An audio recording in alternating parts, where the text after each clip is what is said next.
আসসালামু আলাইকুম। সবাইকে আপনার টিচিং একাডেমি থেকে স্বাগত। আজকে আমরা সপ্তম শ্রেণীর বীজগণিতের 2026 সালের অনুশীলনী 4.1 বীজগণিতীয় রাশির গুণ ও ভাগ এই অধ্যায়ের 6 নম্বর অঙ্কটি করব।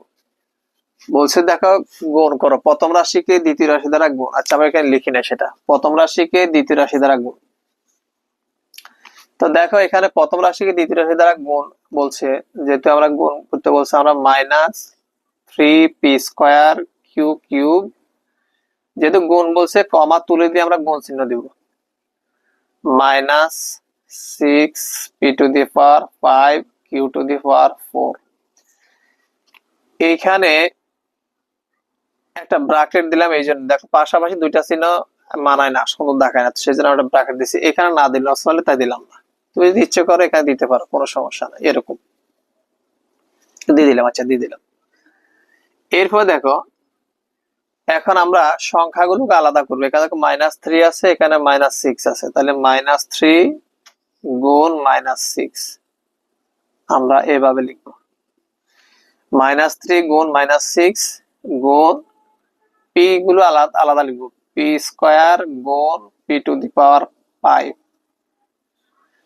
গুণ কিউ গুলো আলাদা লিখবো, কিউ³ গুণ q⁴। এরকম লিখছি। এখন দেখো, এখানে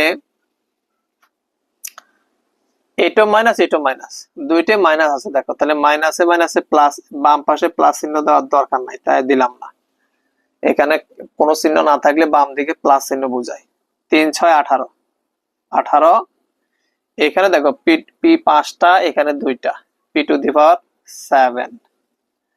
এখানে কিউ 4টা, এখানে 3টা, 4টা 3টা যোগ করলে কিউ 7টা, q⁴। এটার একটা ফর্মুলা আছে, সূত্র আছে। সূত্রটা হলো কি, a⁴m ইন্টু a⁴n যদি হয়, তাহলে আমরা এ দুইটার একটা লিখবো, m এর m, এই গুণের জন্য যোগ দাও, n এর n। এটা যদি তুমি লেখো তাহলে এটা হিসাব আসে, অর্থাৎ এই দুইটা যোগ করলা তুমি। দেখো যোগ, তাহলে আমরা যোগ করলাম 5 আর 2 5টা পি আর 2টা পি 7টা পি, 4টা কিউ আর 3টা কিউ 7টা কিউ। তাহলে এটাই হবে আমাদের 6 নম্বরের জন্য আনসার। অথবা তুমি লিখতে পারো, যদি গুণ করতে বলছে লিখতে পারো নির্ণয় গুণফল 18 p⁵ q⁵। আশা করি বুঝতে পারছো। পরে আমরা 7 নাম্বার অঙ্কটি করবো। ততক্ষণ ভালো থাকো।